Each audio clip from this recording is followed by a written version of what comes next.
Well, this is There you go. embarrassing. Yeah, we're good now. Okay, I know exactly what happened here. When you toggle on audio capture from desktop, it automatically puts it in every single scene. But since my input is coming from a microphone, you have to put that in every individual scene. So so the audio came in, I'm pretty sure, on the intro screen where I did, welcome to Vtuber Talk and everything, but not here. Okay, and that's what I was explaining while muted was that very, very long story short, usually I run video which has integrated voice and didn't have that this time, so I have to set up a couple different things.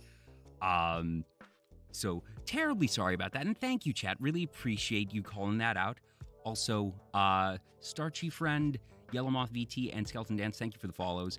Okay, I'm not going to bother asking you to redo your intro because at the very least they heard your intro, so that's good. It's going to be a slight little scuff thing for the VOD after the fact, but whatever.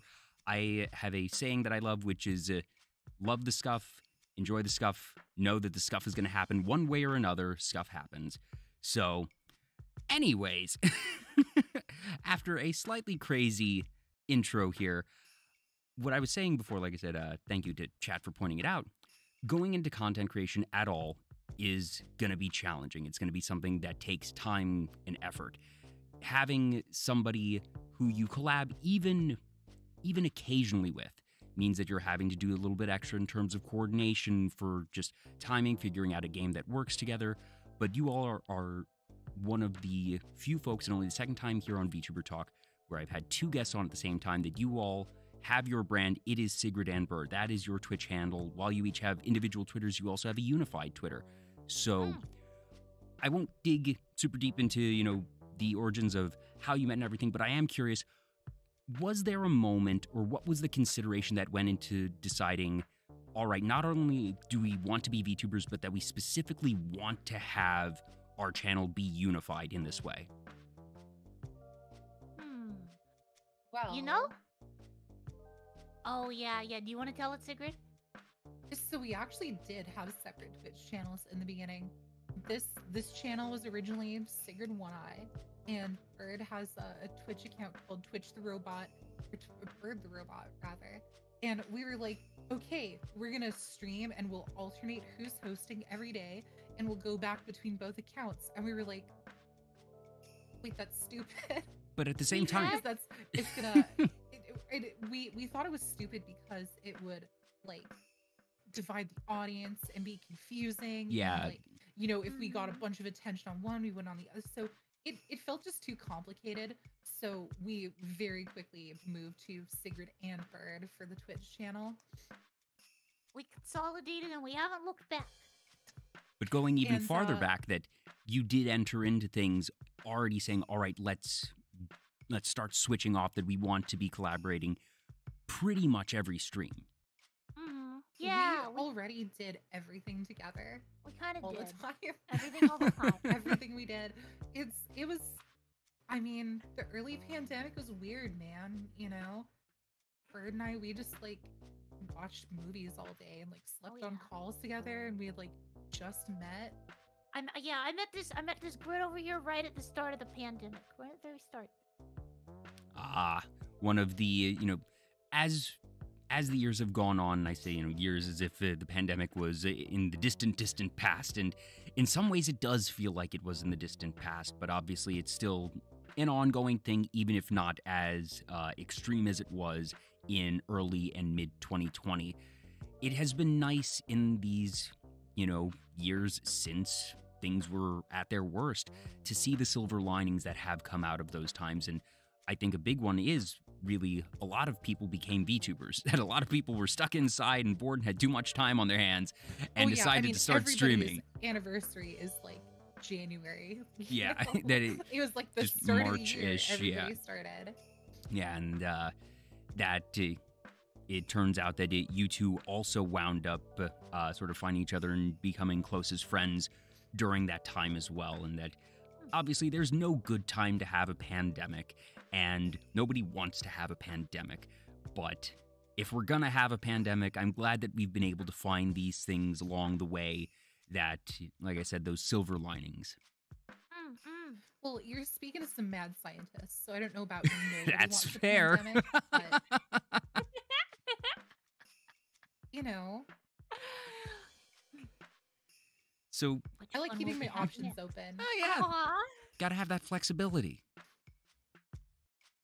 So was there sort of a moment though in your friendship that you decided, hey, wait a minute, we want to do this together, or like you said, was it just there really never even was consideration of an alternate? There was never consideration of doing it alone. Really. Yeah, go for it. Yeah, it was God, just because it was like, oh man, there never was a consideration of doing it separate. I always had this weird, so like growing up, my grandparents were super into garage sailing, and I'd go with them every weekend, and I'd buy every game and every console, you know, because I was like, one day I'm gonna be a streamer. I didn't even, like, you know, back in like Justin TV days, I didn't even have any plans. I was just like a little Holy kid. cow! Like, well, first off, like, you're yeah, one of I'm the few gonna that do it. remembers the name Justin TV. I know, right? And I don't know why. I was just like, yeah, one day I'm gonna be one of those people who plays games on the internet, which I guess goes to show why, you know, Bird has way more degrees than I do. That was my aspirations, but you know, Bird came into my life, and she was pretty different. Not like a whole universe different, but she was unable to talk to people who weren't me. I think there's something of a reputation where it's like people are like, oh, you know, like it's like part of the character. It's like being, you know, short-tempered and whatever. But like, you know, when I met Bird, I just like I liked her pretty quick. But I was very patient with her. You know, we have this story about playing Elite Dangerous, you know, one of the first times we ever hung out, and we had this flight plan we had to follow, and she kept messing it up, so we kept getting left behind by the big transport ships, and it took like 4 hours. Oh no. And the whole time I just sat with her through that, and so she really glommed onto me. And so when I was like, okay, I'm gonna introduce this weird little creature to my friends, she would just be in the calls and be like, and I had to quickly You learn do that the impression language of very her. well. I spent a lot of time around it. That's fair. And so I had to learn how to interpret her. I had to be her interpreter. So people would talk to her and they'd be like, "Hi, Bird," and she'd be like, and like, "Do you want to do something?" She'd be like, and like, you know, so I'd be like, "That means yes. That means no. That's like conflicted or whatever." The bird whisperer. So, yeah, I was the bird whisperer, and it got to a point where I was like, you know what? Why don't we? You know, we had like we saw like the Pikami clips, you know, where she was like, we had saw those on Twitter, like, you know, let's kill the hoe, you know, that classic you know, clip.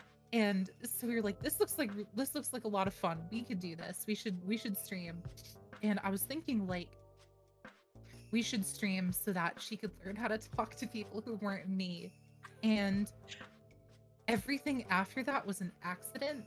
And like, now here we are with all this stuff that we've built and all these people and like a management team and shit, and like editor team and shit. And now we're just, it's yeah. I blinked and we're here. Life happens fast sometimes, and obviously for the two of you, these past couple of years have been a wild ride. And I very rarely on the show actually ask folks about their VTubing origins, and it's just, you know, as a duo, it was something that I was really interested in because it's such a rarity, and the fact that you all have come this far together, and the fact that you have continued after what would it be now, about 2 years, I'm guessing. Oh yeah, I think yeah, right about 2 years. Our earliest subscribers just hit 23 months. Whoa. Okay, so yep, and that the fact that you have gotten this far together, and that it certainly doesn't seem like you two are losing steam, and that's just so cool to see, because obviously, you know, people change, and that can be okay. That, you know, if you two were to ever decide, all right, we want to go our separate ways, that doesn't even necessarily mean that you don't like each other, that you don't want to be friends, that it is those are real decisions. But oh dear, but I've gone and traumatized Bird with the mere thought of it. I'm sorry. Oh, Bird, don't worry. I'm here, Bird. I'm not going nowhere. Okay. But the fact that you have stayed together is really cool to see, and it is very clear how much fun you have together. And there's the concept of the odd couple, two people who are very different, but for some reason, and perhaps they don't even understand themselves, maybe they do, and maybe it's just everyone else who isn't on the wavelength, seeing two people who are very different just mesh together and really complete the other is always a fun thing to see. And I think one of the coolest experiences for me as someone who has seen your content, you all had a cooking stream a couple weeks ago, a couple months ago, when you two met up in person, and it was just hearing the two of you banter back and forth in the kitchen and the absolute chaos of that stream. It was just, in some ways, I was like, this feels like it could be scripted, but I know it's not scripted. Oh my god, you'd be freaked out at how little we prepare. Oh yeah. We just wing it. Everything we do is just winging it. Yeah, there's the knife fight, you know, on the cooking stream. Yeah, that just happened. That was just, you know, we just took out knives and just started dueling. And this, you know, it was all improved by the fact that it was audio only. That obviously, you know, there were no cameras, so we could hear what was going on. We could hear things being moved around, and relative distance, that as one of you would get farther from the mic, you could hear just the difference in the room and the sound there. So it was this incredible audio drama unfolding in real time. Aww. That's certainly the first way I've heard it put like that, but I like it. I like that a lot too. I'm now also trying to remember. I don't even remember what you all made in that stream. I just remember that it was just a blast. Oh man, I remember making a pentagram omelet, and okay, because I do remember eggs. There was something with eggs. Yeah, there was eggnog, and there was the pentagram omelet, and shit, I don't know. We made like 6 things over 2 streams. We made the chocolate bark or whatever. Oh yeah, the chocolate bark. Yeah. What else yeah. is there? So Yeah, great. whatever. This is making me miss being at your place. Yeah, I miss you too. Why are you so far away? Because geography that's sucks. Fuck geography. None of my friends like geography. Yeah, nobody likes I geography. took geography classes. Also, Skeleton Dance, I might have already thanked you. Will Pone for Pancakes, Lord Neko, and Zaku Midair, thank you for the follows. Thank you. And Potato Op. I don't know why I'm thanking them. I'm sorry. Oh, you're good. I'm just Thank you guys for thanking them. supporting someone who's supporting us. Thanks. Yeah. So it's been a busy week. It's been a busy day for you two, that you actually just came from your own stream. And I said it earlier, but now I'm not sure if my audio was on during that. So apologies to Mint for ending her collab with you a little bit early. It might have been. I know. I literally laid out the exact times and then just like got lost in the sauce.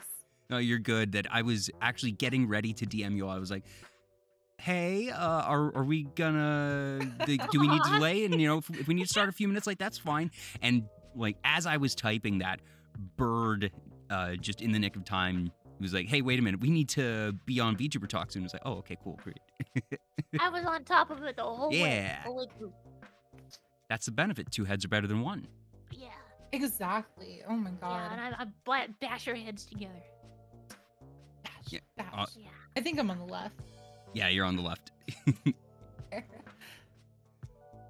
So yeah, there's certainly a lot of upsides to being a duo. That's certainly one of them, is that, you know, one of us forgets something, the other picks it up.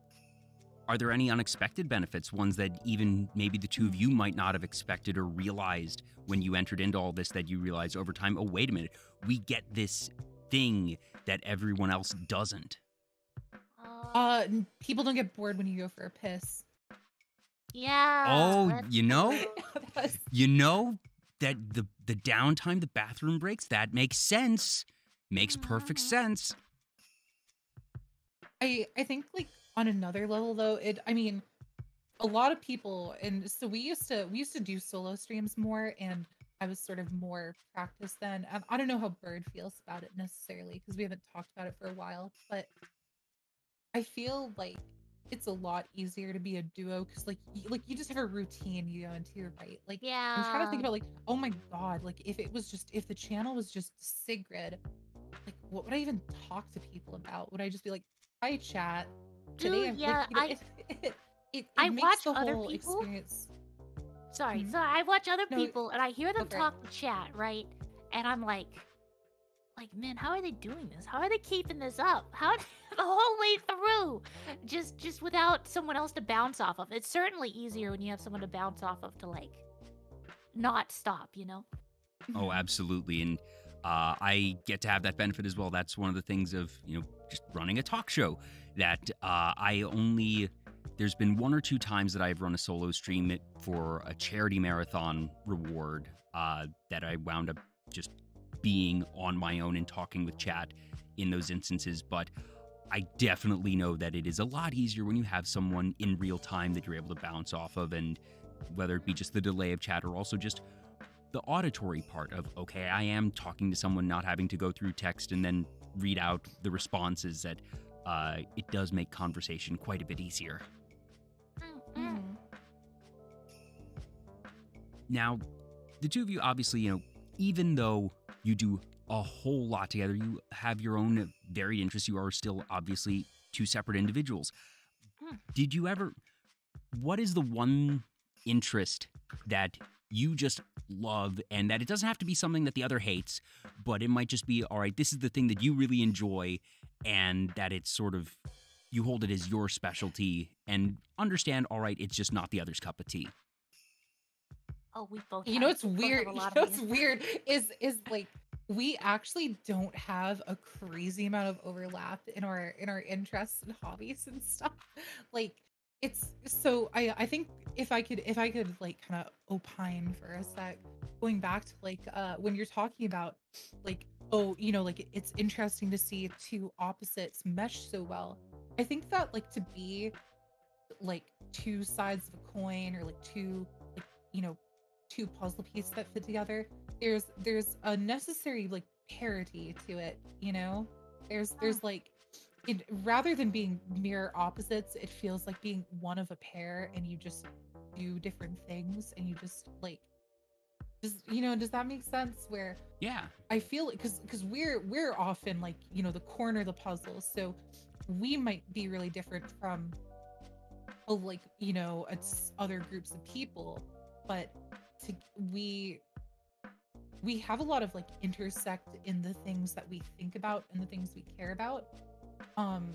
We just express it differently. Like I like mill sims and Bird likes chess. We both like strategy and thinking about things and like plan and execution, but when it comes down to the like I like big fantasy stories and like in like shows or whatever, and then Bird like reads her light novels. I feel like we're like pretty similar in a lot of ways, but it gets expressed very differently, and I guess unfortunately we just don't like the same stuff. What's your so I love platformer video games, 3D platformers. You don't. What is your equivalent to 3D platformers? I mean, I guess like I guess like how I'm super into the shooters, like how you'd never play Counter-Strike with me. You don't want to play No, Hunt I liked anymore, playing Counter. What do you say? I like playing Counter-Strike. Okay. Yeah, I enjoyed that. What are you talking about? I like really competitive multiplayer shooters. So oh yeah, she gets sweaty with it. I don't put up with the sweaty for too long. Although I'm a sore winner. Sigrid will tell you. Oh, she's an awful winner. I Now, mean, how I is don't she know. at losing? Is she an all right loser, or is she a sore loser, or just a sore winner? Well, she is a loser. I'm kidding. I'm kidding. I just wanted to take a shot. No, I think well, I mean, she handles it like a baby. I don't know. What do you She's mean? like, What do you mean like a baby? I'm so sad, girl. Ooh, Sigrid, rah. You know, That's not too sore loser. You know, nobody likes to lose, and I think yeah, she's not a sore loser. She's just vocal about it. You want to know how Sigrid loses? sure. Okay, let's hear it. Let's hear it. She I want to pretends hear your she was best never Sigrid trying impression. at all. You pretend you were never Ooh. trying. Yeah, you act like it meant nothing to you, and you just don't care. That's pretty accurate.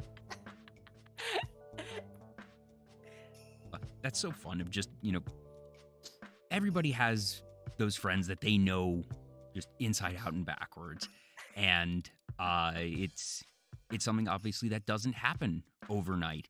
And it doesn't always happen, well, I should say very rarely happens on camera as it does here. So that just makes it, I think, even more fun because it, you know, your fans, your community get to watch and sort of experience the friendship and that evolution of it all. That it is in a way sort of a storyline just playing out in real time. And one of the things I noticed tonight, actually, while I was tuning into your other stream, that you actually use the tag improv. Yeah, we God, sorry, Bird, I keep taking all these. I'm so Oh, eager to talk I about know, stuff. it's fine. No, I know. Do you want to talk about it? Do you want to take You this one? you say the words better than I do. Yeah, we do the we like setting up little scenarios sometimes and like doing like impromptu improv things about them. We haven't done it since I guess the past 2 weeks really, but like just little things. Like we're just talking and then like, oh, what if we were like being PUA shitheads to each other, right? Try to pick each other up, right? And do like a little improv bit with that or something like that. Or like there was one where it's like, what if I'm on trial, right? We've gone back to that one a couple times. We do little improv bits here and there for fun. And we even got a show. It's been over a month actually since we've done the improv show. But we do a little show. Yeah, I remember you had Rei Uguigwe on just the other day, and that you opened up with what was, it seemed like a semi-scripted improv bit that it was... No, that was completely off the cuff. It was just, I said, I'll be, so actually, no, it was Bird's idea. She was like, I'll be Jesse and you be 5 minutes Walter. before, because I was watching her stream and she was talking about Breaking Bad and how she likes to talk about Breaking Bad with you, Sigrid. And one of the things that you just talk about a lot is the Breaking Bad universe. And I was like, all right, I'll lean into this. Sigrid, what if we open up with this little bit here, see how that goes. And then I just ran with it the whole like you're in the lab. Oh, who's this interloper who's found the lab, Jesse? Like, you know, we just rolled with it. Even beyond that though, I feel like, because you know, so something that people say, it's just, you know, when you're like I don't know, what are we, entertainers? I don't, what are We're entertainers. We're entertainers. I'd say entertainers is a very fair term. There's things you hear a lot, you know, like comedians will talk about this or whatever, or actors, but there's the things you hear a lot, and one of them for us is people, even on normal streams, people will come by and they're like, oh my god, there should be like a Sigrid and Bird show. Like you guys are, you know, even beyond like the bits and the stuff we plan out, there's always like character stuff going on. And you know, we've studied a little bit of improv, and you know, we always try to yes and each other, like even outside of like Rule 0 of improv, yes and. Yeah, like even outside of like our kind of, you know, in character, like it's because we do like in character for like the formal improv things, but you know, we're still in character and we still, you know, give, you know, answers or act as if we are. Brain pain. Are you having a stroke or? No, I'm good. Just in character, but not in character. I was No, confused. I'm saying that our baseline is in character on stream, but when we're doing the formal improv stuff, that's like in character as It's a being double in other character. characters. I get what you're saying. Yeah, A dude playing another dude, playing another dude. I got it. exactly. We're just fractal dudes. Oh, fractal. Character inception. Hmm. So yeah, I don't know. I kind of see everything we do as like, you know, improv acting to a degree, because you know we make we make up stories and bullshit and whatever, and we just like, you know, just roll with it. And that's something that I feel VTubing. Sorry, can I swear? Oh yes, absolutely. Okay. The profanity and overall rating of VTuber Talk slides entirely with the guest, and I can guarantee you, you are not the most profane people I've had on this show. Oh, yeah. Man. Okay. I'm gonna say bad words. Go right ahead. Fuck yeah, bitch. Yeah, bitch. Got the shit. Got I the swear a lot more than her, so it's funny when she does. shit. Aw. Mobile Suit Grundle mentions an Animaniacs bit. It's like an Yeah. Animaniacs bit. Oh, like an Animaniacs bit. Yes, yeah. Now, that makes sense. And Animaniacs they play into that type of just very quick, blink and you'll miss it type of comedy. And a lot of the things that you have are really, really quick ones. And I can see the comparisons there. Also, for anyone who is interested, the Super Bowl is over. The Chiefs have won. So yay, congrats to Kansas City fans, I guess. My team never makes the Super Bowl anyway, so. It's been a while for mine too. If you're comfortable saying, who do you cheer for? Mm, And it's okay if not. I don't want to pin down my location. That's okay. That is okay. Anyway, let's see, where were we? So, comedy, improv, and just, you mentioned that you all took classes. Did you take classes for improv prior to starting streaming, or was that something that you picked up along the way? So we didn't really take classes. It's sort of like we'll just do like exercises for a brief time. We had somebody we were working with We who did. was like a Broadway producer. Our Holy manager is shit. he has Yeah, the weirdest yeah, fucking connections, dude. She was cool, but she disappeared after a couple weeks because something insane happened. I don't know. If Yeah, Oh, dear. I don't want to talk about it, but Okay, like we can't say what. maybe the craziest thing that like one of your clients could do happened, and She's fine. She's fine. yeah, She just- she's had fine, a- but is like no longer has time for, you know, she had to get back to her real job, like dealing with shit. So but so we practice stuff, and we have like comedy like books, you know, that like for like reading through for inspiration, and little workbooks and stuff, just because you know, we want to make something of this, and Mm-mm. you know, I know, and it's kind of more than a hobby. It's like, I mean, it is like a hobby, but it's like I care about doing it well, you know, yeah, and I you feel are like that really requires clearly putting in that effort. And like you mentioned, you all have a manager, that you are signed with an agency, and that you're taking a lot of this very seriously, in the sense that you are putting in that time and effort and putting in those tools, that infrastructure for yourself to allow yourselves to succeed. But at the same time, you are still taking the content itself in the same approach that you always have, in terms of that levity, in terms of that very personal touch that I've never really gotten the sense that either of you has really shifted how you operate, even as you've grown. Not really. I don't think. I guess so. The dynamic between us does change over time, right? Well, of course, people change over yeah. time. That's just Yeah. how things go. Yeah, and I think it's better that way. We don't flanderize ourselves too much, you know. Yeah. But yeah, I guess, you know, we haven't changed our operation that much. Yeah. It's No, not well- broke, don't fix it. Yeah. yeah. I mean,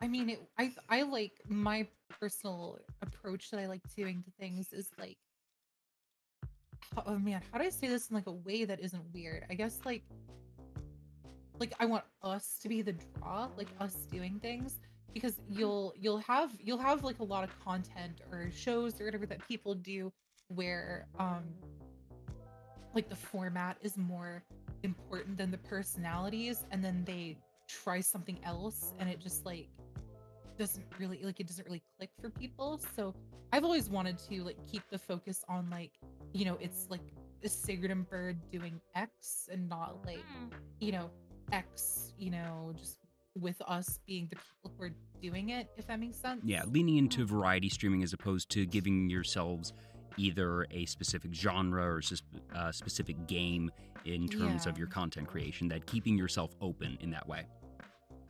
I think focusing on a certain like format or a certain kind of like, I don't know, fandom or like way of doing stuff can help you grow really fast. But I mean, that's not like the priority. Like I want this to be stable. I want this to be done right, which is why we were so like eager to be working with Mad Scientist Media, is because a great deal of our friends who were working with them and had only positive things to say, and it's like, oh, we are like, I think it's, we were amateurs at this, and we still have amateurish like work methods and stuff and workflows. So everyone starts as an amateur. It was really helpful. Yeah. So, and we had no experience like this. Like I said, like it's almost like an accident that we're here.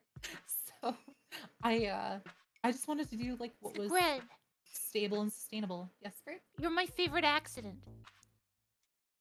Oh, you too, Brad. Thank you. Aww. I was like, I would give yourself credit, Sigrid, that even if it was an accident in terms of a couple of things going right, that being able to take opportunities that come your way, even if the opportunities are lucky, being able to capitalize on those opportunities and run with them, that's not luck. That is a combination of skill and effort. So don't sell yourself short there. I hope so. Now, one thing you mentioned earlier that I found kind of interesting, that Sigrid, you're really into military simulators, and Bird, you're into chess. And in a way, chess is the original military simulator. That they're obviously very different nowadays in terms of complexity, but the fact that you each have the interest there, and also, I'm not sure if I've ever had someone who said that they really specialized in chess on the show. So, Bird, I am kind of interested in that. So, I suppose for starters, when did you start playing chess? So first off, I haven't streamed chess much, and I'm not very good. But it's also it's one of my recent obsessions. So Gotcha. Okay. So when did I start really like learning all the openings and trying to like really figure it out? Last month. Okay, this is a more recent one then. Yeah, this is a recent obsession. We're both the kind of person where it's like, okay, new thing, and then we're obsessed about that thing, and then move on. And it's like hyper-focusing is very real. Yeah. Oh, thank you, 8lug the Bug. I appreciate that. That's very nice of you to say. So, aww. Yeah, because I played chess. I learned when I must have been like 7 or 8. I've never been very good. I've never learned openings. I've never done anything in terms of complexity. I guess, how did you end up with the hyperfixation? Because obviously chess has been around for ages. It's not a new game release or anything. So what led to that? What did lead to that? So it was when I got on chess.com and just started like playing games, that it like really clicked right. But like, had you been seeing other content creators playing chess and that sort of piqued the interest for you? Or was it just something that, I don't know, maybe came across your feed one day and you were like, impulse click? It's also fair if the answer is I don't remember and I blinked and suddenly I was playing chess. That happens. I don't remember. You know what my theory is, Bird? What? Do you remember when we did that VR chat stream and we ended it? I think it was like our 5K and we celebration. played chess against and we each ended other. it with playing chess. And neither of us knew what we were doing. Oh, okay. That makes sense. And then just like a month or two later, she's like, ooh, I'm watching Gotham Chess. Ooh, I'm learning the openings. He's fun, and he helps. He's a very good teacher. Yeah, You mentioned Gotham Chess. I think I've seen one of their videos. I can't remember what it was from, but the name does ring a bell. And it's always cool to see folks who play chess just because, like I said, it is obviously such a classic, historic game. And it's not one that you see every day, especially in the VTuber sphere.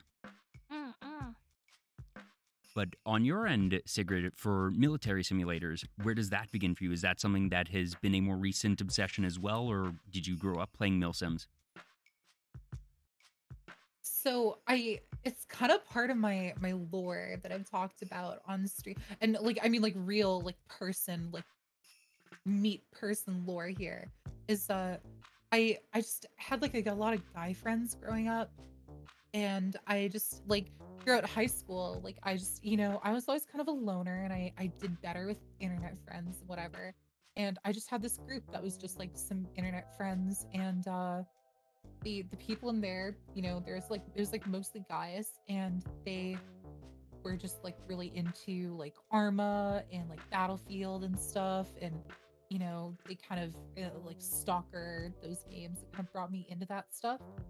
And I don't know, it just really clicked for me.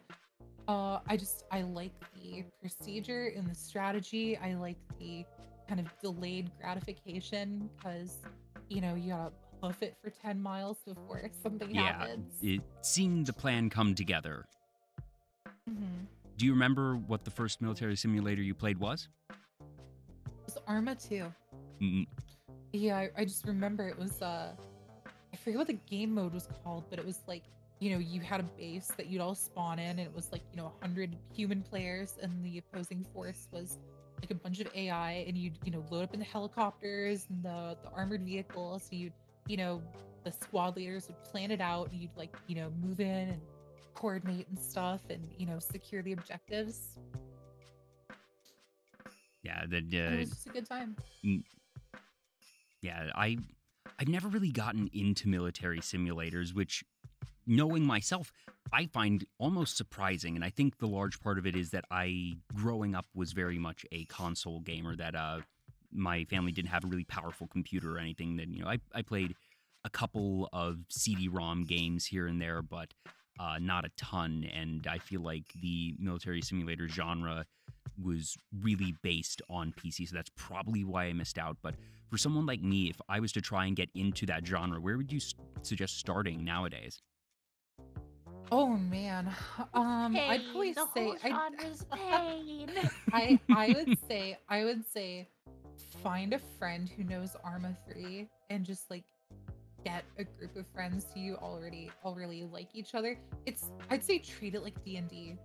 If that means that's an anything interesting to you. analogy. Yes. Yes. To me, I think that like playing like big Arma undertakings is like the closest thing to virtual like D&D that there is. I mean, I know there's literally like Roll20 and Tabletop Simulator, but that cooperative building experience where you have those moments you remember and stuff, like we've done shit like we take a screenshot of our like all of our characters at like the end of the final battle, and like commission an artist like redraw it as like our OCs or whatever, or like VTuber personas.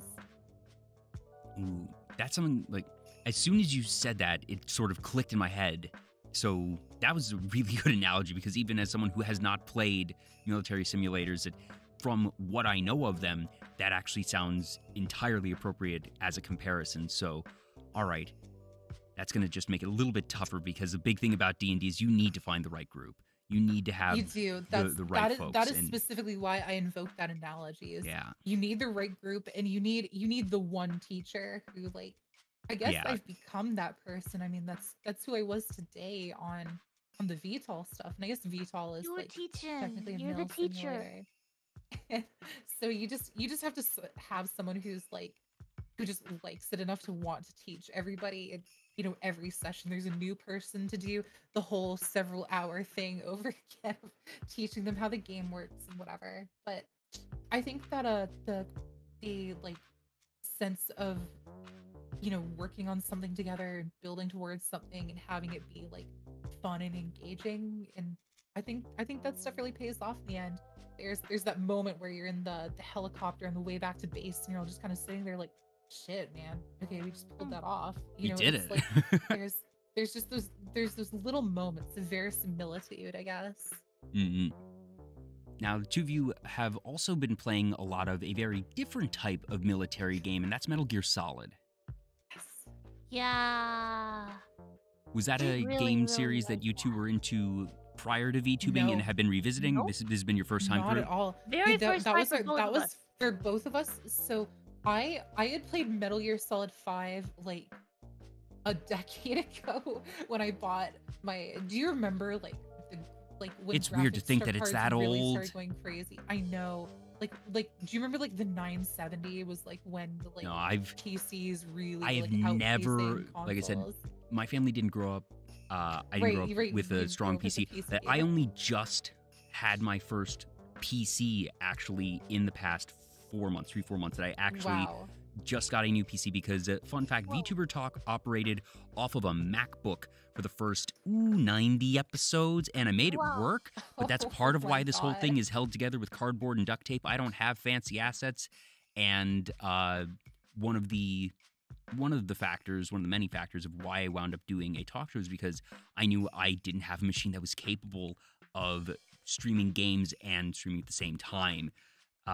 Because I had gotten my MacBook 6 months before starting this show, and at that point in time, I was saying to myself, I'm still very much a console gamer. I don't really need anything very powerful. It's not like I stream or anything, so why would I need a really, a good machine? I just need a MacBook that'll, let me watch shows and do some basic stuff, and that'll be fine. And then, oops, 6 months later, I start a show, and it's still too new that I'm not. And especially one thing they say, whether it's VTubing or any other type of content creation, don't go investing significant amounts of money right at the start. Make sure it's something that you are really enjoying, that you want to continue doing. So at about the year and a half point, I said, all right, I'm actually going to start figuring out a PC. But since I didn't know jack about PCs and parts, it took several months for me to just do the research and figure out, all right, what is it that I want? Because if I'm going to be investing 4 figures in this machine, I want to make sure that I know what I'm doing and I know what I'm buying. So, but I've got it now. And it's nice. The difference has been night and day. Something as simple as doing the scene transitions would occasionally chug. Frankly, more often than not would chug on the old machine. And now they're just nice and smooth. That's some really good advice too for anybody who's listening live or watching the VOD or whatever at some point in the future. Don't dump all the money. It's something that you see a lot that I find really, like, I don't know.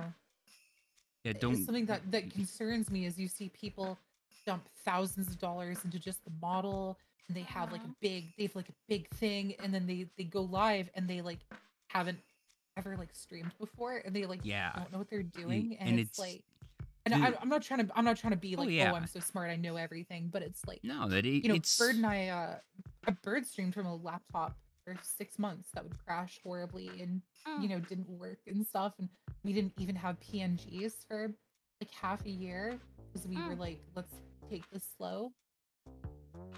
Yeah, and I feel like that worked out for us. I think that has become more conventional wisdom over the months and years in the VTubing community, that most folks nowadays do know, all right, start either with a PNG or use a Vroid, use some free assets, and make sure this is something that you want, because unfortunately there have been cases, and it's not that folks failed or anything, but there have been a couple instances where people, like you said, invest in a very nice model, and it's not even that they necessarily don't know what they're doing. Sometimes it's that, but sometimes they just realize 6 months into it, oh, I don't enjoy this.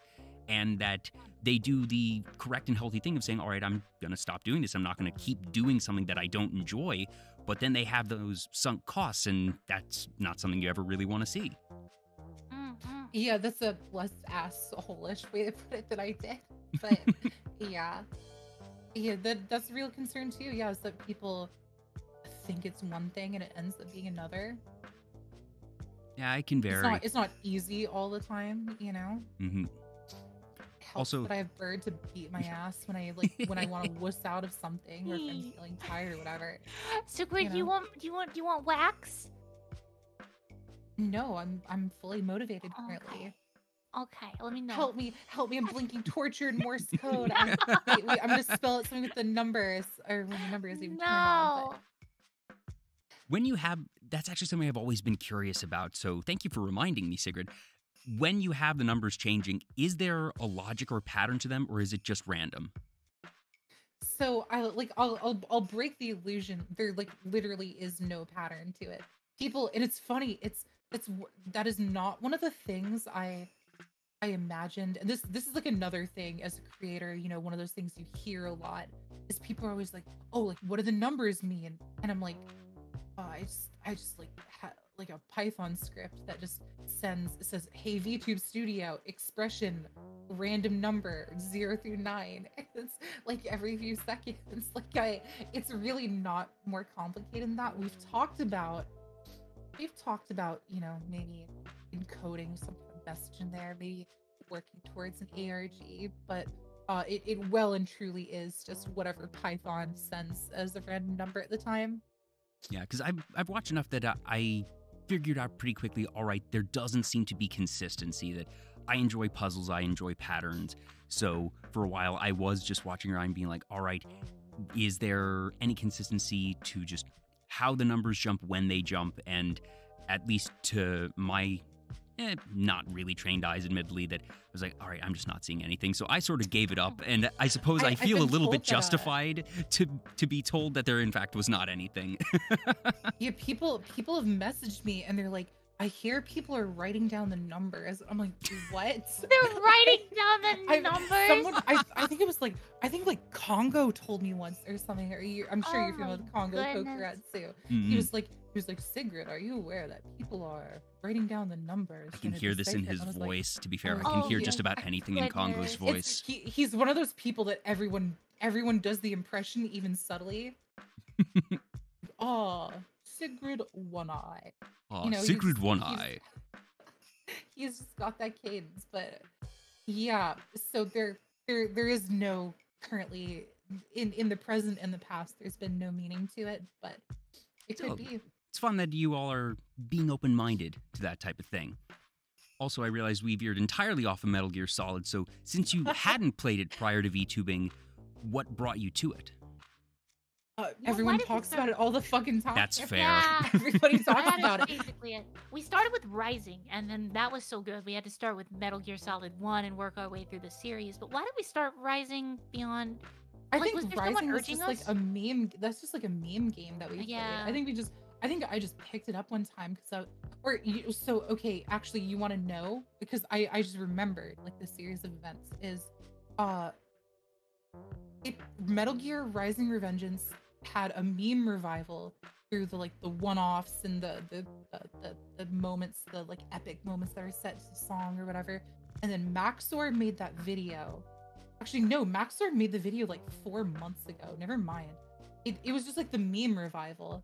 I guess it was. I guess we just played it because of the memes. And we just played it because of the memes, and we were like, "Fuck, this is tight." And everyone's like, and then everyone's like, "So when are you playing Metal Gear Solid? When are you playing Metal Gear Solid? When are you playing Metal Gear Solid?" And it's one of those things that like you can't have ever been on the internet and never heard of Metal Gear Solid. Oh yeah, you know, I admittedly have not played any of the games myself, but and you probably know some stuff about it. You probably know maybe some story beats. Yeah, and I think that if I were to play any of them, I'd probably start with either 5 or Revengeance. I don't necessarily feel the need to go all the way back to 1 start there, but I think starting with a newer one that has more well put together systems would be a good place to start. And then if you decide, all right, I really, really like this, then you might be more into going back, because obviously the earlier games are going to be a little bit rougher. They're going to have probably less refined systems and gameplay. But if you're really in on it, then that you're going to be much more likely to work through those. Right. And so 5 was the first one I ever played. I played 5 like a decade ago because I bought a Nvidia GeForce RTX 970 back when that was the craziest thing that Ah, had yes, ever that's come how out. we got veered off And course. yeah, and it came. Do you remember back in the days when they had to tempt you into buying graphics cards with like game codes and stuff? I feel like they And it still was do like, that. That I and I remember was that like, there I was like, was. oh, huh, Metal Gear Solid 5. I guess they'll play that. I really liked it. So It was a good bundle. And how far are you along now? That are you still going through 1? I forget. So we just beat Metal Gear Solid 4. So we've done Rising, Metal Gear Solid 1, 2, 3, 4. People want us to do Peace Walker, which is like a intermediary game about like, I mean, the timeline jumps all over the place. We'll you probably know? get to that one in a couple months. We're gonna take a little break, I think, from Metal Gear for a bit. Because we've been just mainlining it so hard. Yeah. Yeah, want to make sure you don't burn out on it. Mm-hmm. Bird, for you, you mentioned A Hat in Time is a game that you really enjoy, and that's one that Oh, I've that's never my gotten favorite into, game. but it's one that has always caught my eye. Just it has been on my radar in that I'm aware of the game's existence. I'm aware of its general aesthetic. I don't know jack about its actual genre or gameplay. So can you actually give me a quick little rundown of the game so I know what we're getting into here? Oh, it's my favorite game. I haven't really streamed it all that much at all because I did everything possible to do in the game before we started streaming. So I I haven't had too much of a reason to go back and stream it. Um but it's a 3D platformer, and you're a little girl who is flying a spaceship, and there's this planet, and there's an accident involving the local mafia, and all of your timepieces that power your space-time ship end up strewn all over the planet, and you gotta go collect them and pick them up and stuff. And yeah, I really really like it. It's just all the variety, I think, is what really like hooked me. It's it's advertised as a collectathon, but it's a lot more. It's a lot more variety than it is collecting. It's like you're plopped into a mission, and you think it's gonna be linear, but then it turns out to be open world, and there's one, and it's like oh, now you're the head of a parade, lead the parade around. It's like, oh, now you're solving a murder. Now this is a stealth game where you solve a murder, and it doesn't take itself seriously, and it's just all really funny. And what works really well with it is the movement flows quite well with the platforming. Ooh, yeah, and that's going to be important in a platformer. Yeah, there's a couple. Once you get like really really into it, there's a couple little things that is like after 50 hours or something. It's like, oh yeah, there's a couple things they could improve, but it just flows so well, and you can like, if you get into like 100%ing it or speed running it or trying like the challenge levels, which start to resemble like a 3D bullet hell kind of, then you like really start to like feel the flow super well. So yeah, that's my favorite. It was my favorite game for a very long time. Mm-hmm. One of my big problems, I'm fortunate enough to work in the gaming industry, and that means that the amount of games that I play off the clock has plummeted drastically ever since. And, just when you spend a lot of time doing a thing that you want to spend other time doing other things. And a lot of that time for me goes into anime, into watching VTubers, and I still play games every now and again for sure. That it's not something that is evaporated from my life, but it's the type of thing that perhaps that is why I enjoy watching streams so much, that I get to still experience games vicariously through others, even if I don't necessarily feel the drive to play them myself in my off time. But for certain games that I still play a good handful for each year, and we got a lot of really cool video game news this past week with the Nintendo Direct, and it's not the Hat in Time that you're really into, Bird, but the Hat of Professor Layton caught my eye, and That is a series that I absolutely adore and was just over the moon. That 20-second teaser of Professor Layton returning, that we have not had a mainline Professor Layton game in 10 years. Whoa, so I'm that's a long really time. excited. And it was cool to see just the general excitement that happened on that day this week for really a lot of people, because it felt like there was something for everyone. There was obviously stuff for Tears of the Kingdom, Legend of Zelda. There was Ghost Trick. There was a whole bunch of different ones, and it felt like everyone walked away with something that they were really happy about. Did either of you have a chance to see the Direct, and were there any things that really stood out to you there? I don't play. I didn't Nintendo catch games. it. Oh, no. Well, that happens. That happens. Melkor the Great, apparently very excited for Metroid Prime Remastered. I know there's a good chunk of folks who are happy for that one. They had the same day release, if memory serves. I think I saw somebody playing it just earlier today. Oh, cool. Yeah, so I'm not sure if either of you are into Nintendo at all, but there was a lot of really cool news. Some expected, some big names, and then a lot of other niche titles. And I think that variety is why a lot of people were very satisfied with the Direct. Yeah, I mean, I heard about it. Everybody was, oh my god, best Direct ever. So like, I'm not super. Yeah, I've heard deep that. into That's what Nintendo I've heard. stuff, I'm not but- deep into Nintendo stuff either. but I'm Maybe happy for those surprisingly, people. considering Yeah. I like platformers. Daenerys, or I'm going to butcher this name. Daenerys Den? I hope I got that. I think I got that right. Thank you for the raid. Welcome on in, Raiders. I'm Jay. Thank This is you for the Vtuber raid. Talk. We're talking with Sigrid and Bird tonight, going Hello. over some of our favorite games. Bird, or Yeah. sorry, no, for both of you, you mentioned FromSoft games. Is that, obviously, FromSoft has done Souls. I forget, they are still the ones that did Elden Ring, or am I losing track of my Souls-like Yeah, games that's here? him. That's yeah, him. Okay. Is that a genre that both of you enjoy, or is it more one than the other? You know, that's both of us, but I think it's more Sigrid than me.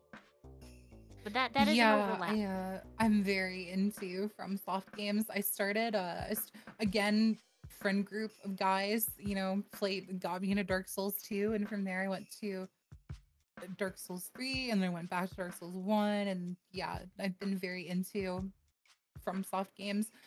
Not any of the classics that people are it's Steel Battalion or Armored Core, I forget. I think it's Armored Core. That people are very into, but I've played every single FromSoft game since like Demon's Souls. Yeah, I'm really into it. I've way too much time in those games. Do you find that you have a particular play style in terms of the builds that you do? I don't typically play magic or ranged. I like either doing like big smashy or like parrying and stuff. I like do the being a big little smash. tricksy. I always do big Yeah. smash. I've gravitated more towards like parrying and dexterity, more tricksy kind of play, and for just like big smash, which I it- was- they I was much complement better each at- other well. Well, I was much better at Dark Souls 1 because Big Smash was a much more viable play style in Dark Souls 1 compared to the sequels.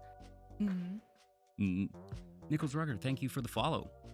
So I've only ever played Dark Souls 1, and I've only ever played it once. That was at a friend's house 10 years ago, shortly after it was released. However, I'm going to have to play Elden Ring as the last of the charity marathon reward streams that I have, that for my second anniversary charity marathon in January, for raising $3,000, I did a reading of the script of The Room.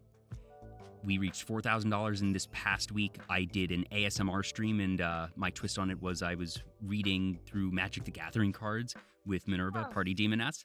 And the last one that we had was that I think it was the $6,000 goal, is that I'm going to do a Elden Ring stream, and we'll see how that goes. As, like I said, I have not played any Souls-like games in a decade and have really no skill for them. That Man. I've watched folks, and I know what I'm getting into, at least conceptually. I know it's going to be painful, and fortunately, I don't get super frustrated with games, and I'm sure I'll be fine with this one because I'm entering into it knowing that it's gonna be rough, but I'm just hoping that I'm able to actually make it entertaining, because it's not gonna be fun if all I'm doing is dying. That we'll see how I do, and hopefully, since it's gonna be the early part of the game.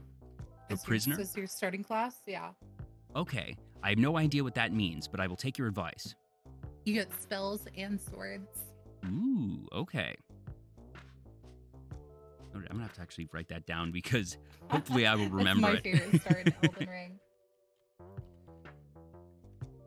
Do you have a favorite game when it comes to Souls-like in general, whether it be from Soft or a different company?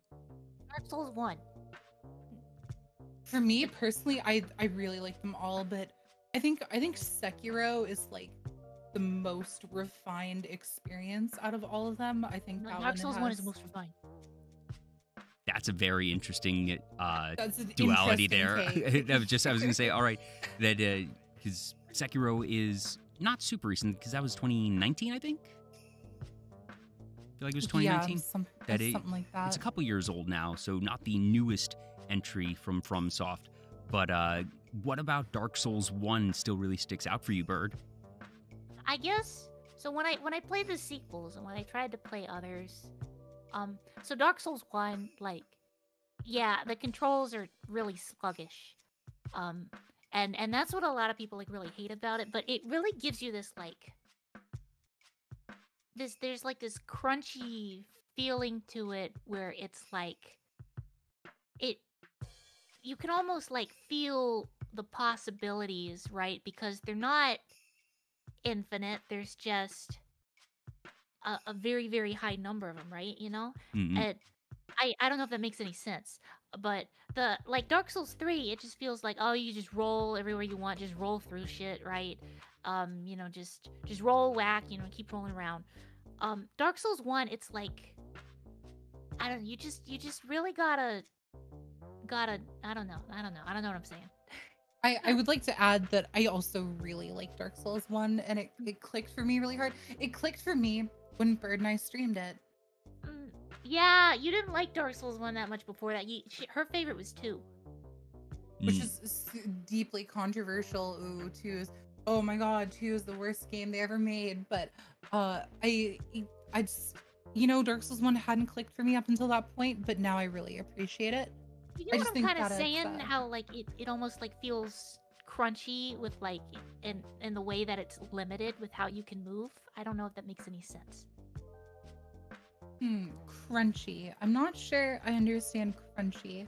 So crunchy as in like there's a limited like there's certain like limited combinations of things you can do, and you're like trying to figure out the right one, and so it's almost like an intellectual numbers thing in your head to try to figure it out instead of just like move wherever you want, you know? I see. Does that make sense? Yeah, so number crunching. Yeah.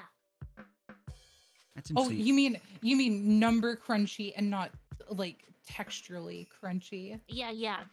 Oh, I was like crunchy. That's interesting. I get guess number that's a weird crunching. use I for get it. You get it? Okay. I'm glad I'm making some kind of sense.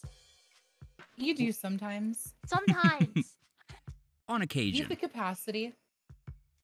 Yeah, Malcor said it better than me. There in chat. You can't mash to succeed. You have to plan the actions due to the delay and timing of the moves. Yeah. That's been something that's been really interesting for me to discover, just hosting these shows and having different folks on. There are a lot of VTubers who are really into Dark Souls, and it's obviously Souls-like games have become a mainstay in gaming, so it's not inherently shocking, but it is interesting to see just how many folks really do enjoy that genre and that style of gameplay as a whole, because, you know, I suppose maybe I expected there to be a bit more of, you know, JRPG focus, and don't get me wrong, I've had plenty of guests who are really into JRPGs, but I guess I didn't expect quite so many to really be into Souls-like games, so it's been interesting for me over these now just a bit over 2 years to really talk Souls-like games and hear all these different bits and pieces, and that's one of the things that's really fun for me as a host, to learn about the interests that my guests have that I don't have myself, and I'm actually looking forward to the Elden Ring stream because even if only for one stream that I'll be able to hopefully understand a bit more, and hopefully I'll just enjoy it enough that I'll end up going through it off stream as well. Yeah, this might be a wild take here. I don't even consider Dark Souls 3 to be Souls-like. What would you consider it to be then? I don't know, some other thing where you go just mash buttons and roll around. Something else. There is a lot of rolling. That's the one thing that I've learned as a viewer of just, okay, dodge rolling is iframes and do that when you can. Yeah, it didn't used to be like that. And then they changed it. They changed what Souls-like was on us. Yeah, the closest I've played to a Souls-like was Pokemon Legends Arceus had a couple of boss battles that were pseudo-Souls-like, and I was passable at them, but I don't even know if they're really even comparable. That there is dodge rolling in them, and that's what sort of draws that comparison. When it comes to more specific interests, Bird, you mentioned that you are into particle physics, and Sigrid, you mentioned that Bird has more degrees than you, but Sigrid is the one that's supposed to be the mad scientist. So Bird, obviously, privacy first, I don't want you to divulge any private personal information, but with what you are comfortable saying, how did you get into particle physics, and what is your experience with particle physics? Because that's something I don't think I've ever discussed with any guest. Particle physics is not one of the things I have a degree in. It's just like, when I relax, right? I turn on YouTube and I put on like some video like discussing like the nature of space and time and about like all the interesting particles in the standard model and stuff like that, you know? I will smile and nod and pretend that I know what the standard model is. It's so there's like, it's the standard model of particle physics. Here, let me find it for you. Standard model of physics. I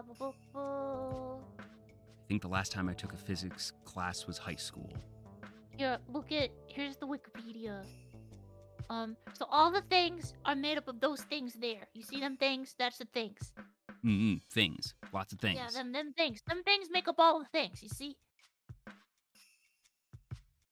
Standard model of particle physics is the theory describing 3 of the 4 known fundamental forces, electromagnetic, weak, and strong interactions, excluding gravity, in the universe, and classifying all known elementary particles. Yeah. And then there's a lot of very fancy diagrams, so I'm guessing this is just a rabbit hole that, like you said, browsing YouTube, you sort of fell into one day? Yeah, kinda. I did consider majoring in physics in college, but the math is a little... I'm pretty good at math, but that math's a little much. But yeah, it's just, it's fun to just sit around and listen to those YouTubers, the ones who, like, really know what they're talking about, the really smart ones, talk about, like, math and science, you know? Yeah, I was good at algebra, and then I met calculus and I didn't get along. That was sort of my end with academic math. I did get a lot farther than that. Calc 3 was fine. Differential equations is okay. Linear algebra was fine. Combining it all together hurt, but I managed it for one class. I had friends who were math majors that somehow just... I wound up in my junior and senior year of college sharing a 4-person suite. It was me who's in the business school, and there was one spot that rotated basically every semester for completely random reasons, but then the other 2 were both math majors, and every so often I would see them working on their problem sets in the common room and just sort of glance over their shoulders at their notebooks or whatever it was, look at it for 2 seconds, say, boy, am I glad that I am not a math major. Wow, I'm glad you 2 enjoy this. I'm glad that you are excited about these equations because they terrify me. Well, there's something I felt a bit, and I've lost this because I've had much less reasons to do math these past few years. But there's something I felt a bit when I was like really combining all the math I had ever learned together in this one class that involved like I was like designing these stupid fucking neural networks on paper, is what it was. And And I started to feel like the limitless possibility of the numbers. And it started to feel like a whole new universe, you know? And I think that's what mathematicians feel all the time. Yeah, that when you get to those really high levels of complex math, that it's its own type of language and science and like pseudo alchemy. It sort of feels like that. Even as someone who is not into advanced math, I recognize that the concepts, obviously, the fact that I can look at those equations and say that's terrifying, that I can recognize the complexities therein, the fact that some folks are really into that and have found these incredible applied uses for them is fantastic. I'm not going to yuck anyone else's yum. I'm glad that somebody along the line in history went down that rabbit hole so far that they found and created all these formulas. And I'm glad that someone else can do it so I don't have to. I enjoy practical math. I like, the concept of accounting. I'm not an accountant, but I can appreciate that. I like finding patterns, like I said, and puzzles and using numbers and stats to learn things that I definitely think statistics is my favorite type of math, and I really enjoy that. So I'm not math averse, but when it gets to the really high-level complex stuff, that I will leave that to the experts.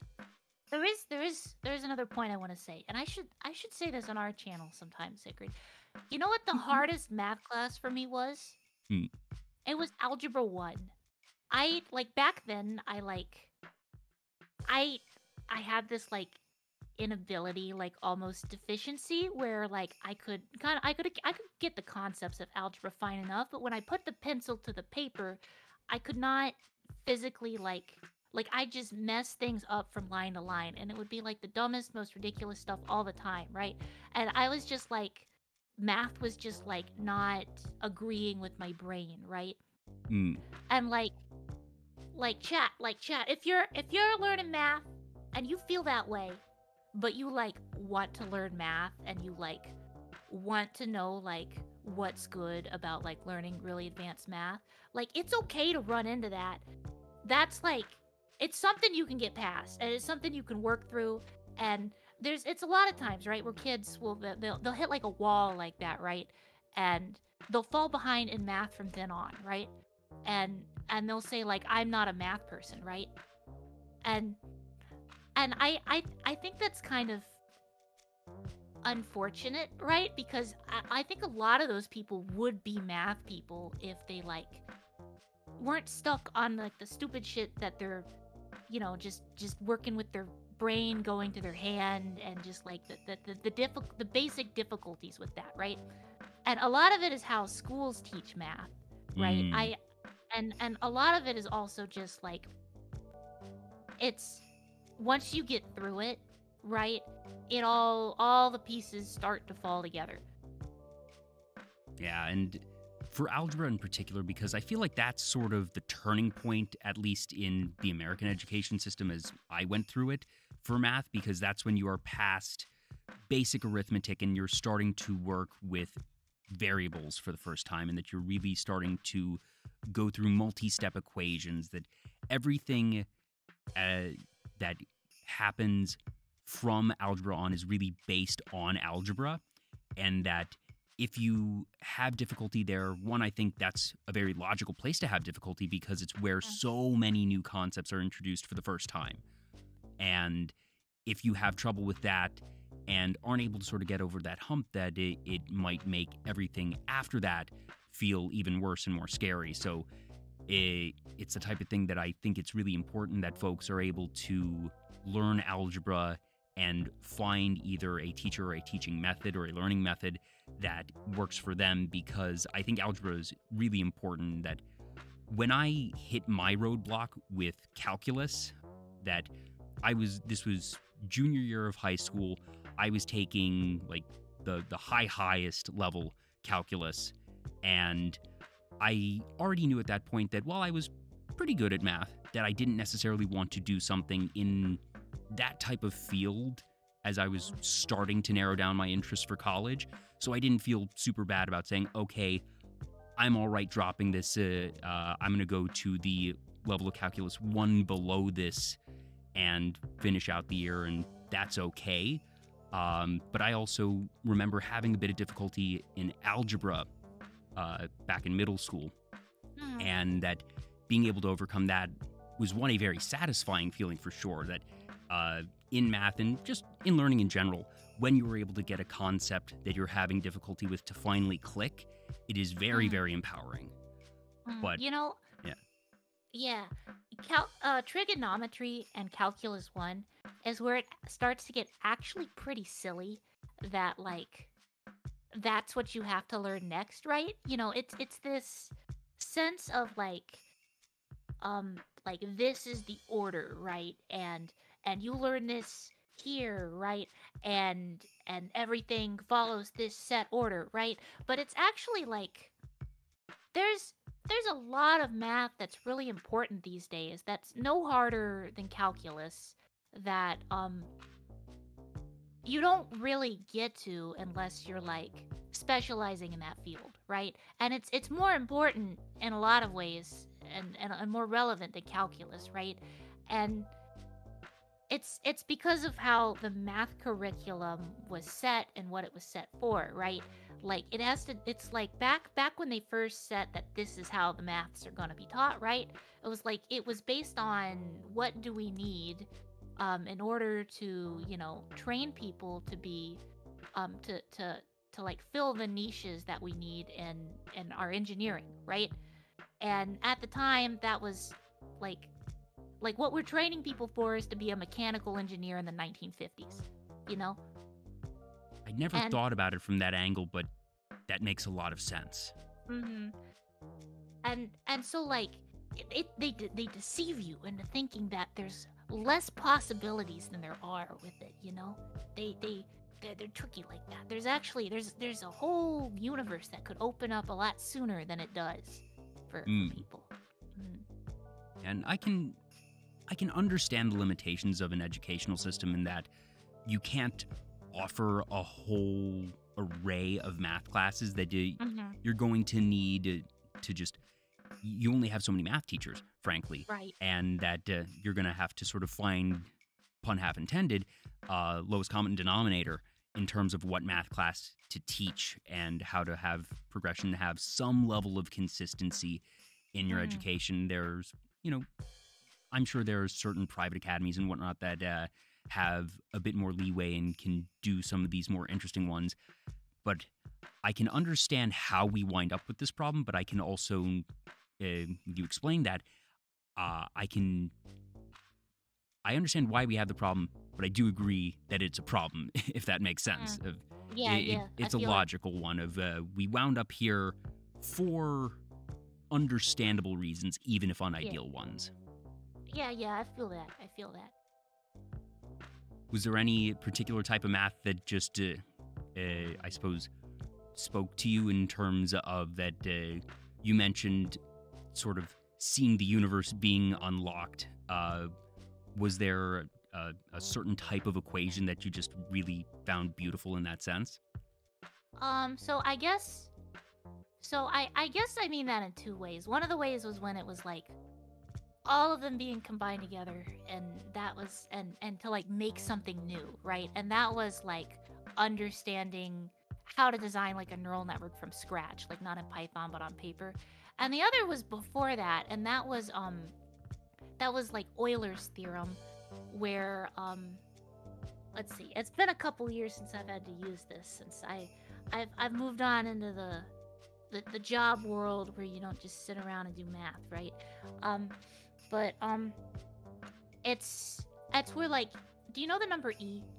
Does Yes. the number E mean anything to you? Yeah. So that number E, when it's do you know the number I, the imaginary number? Yep.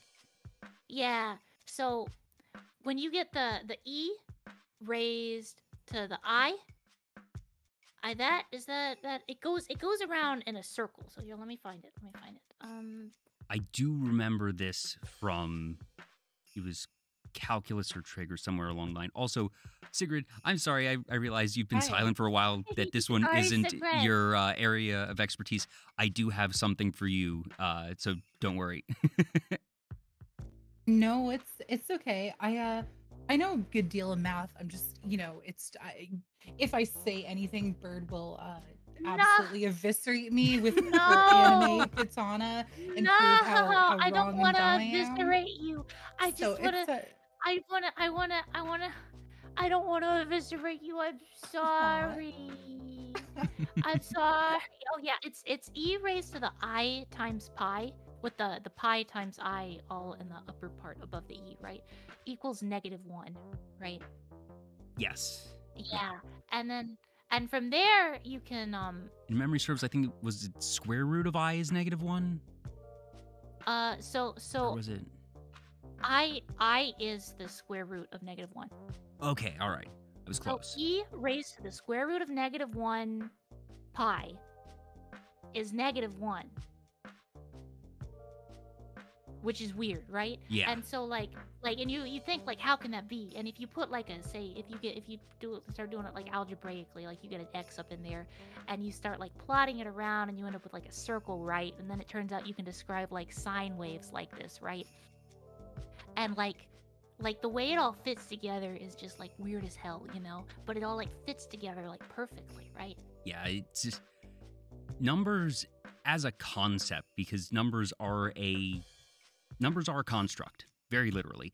And the fact that the system that was made has such depth and intricacy is really fascinating, and it's kind of crazy that humans made this weird little system that folks then iterated on and sort of just drew logical conclusions, and over time realized, oh wait, these 10 different digits can do a lot of different things.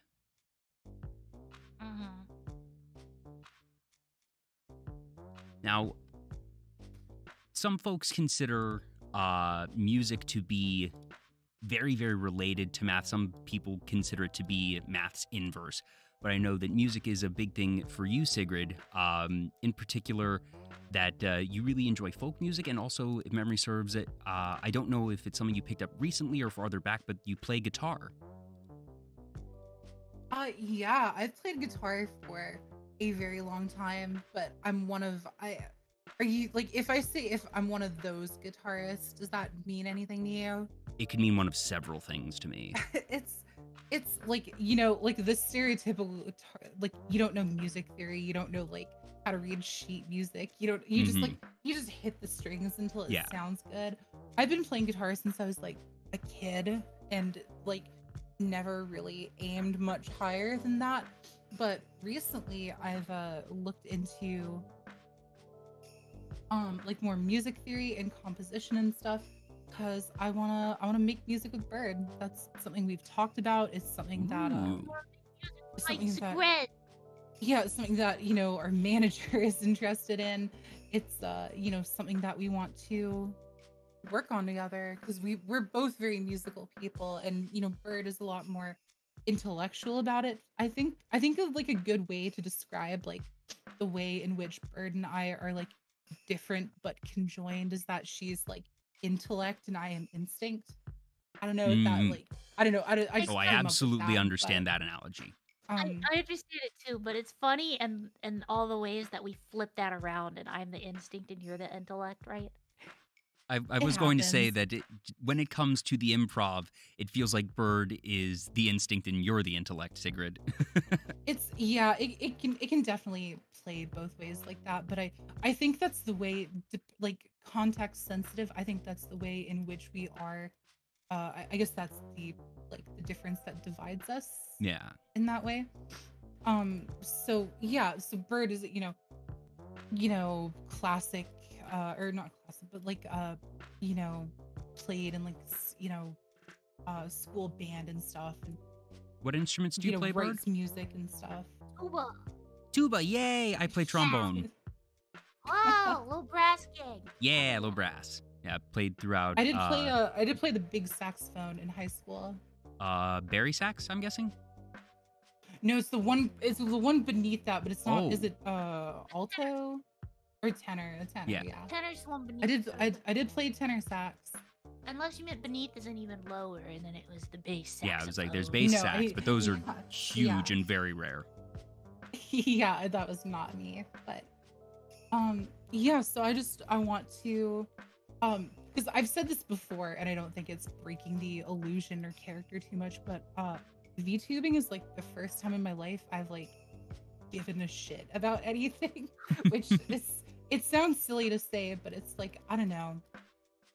I've always been kind of a wanderer of sorts when it comes to like the things I like do or consume or whatever. I kind of just like show up, do some stuff, and move on. So it's I didn't commit that hard in school. I just like I said, I haven't really given that much of a shit about stuff before, and it's VTubing kind of like brought my life into focus and all these desires.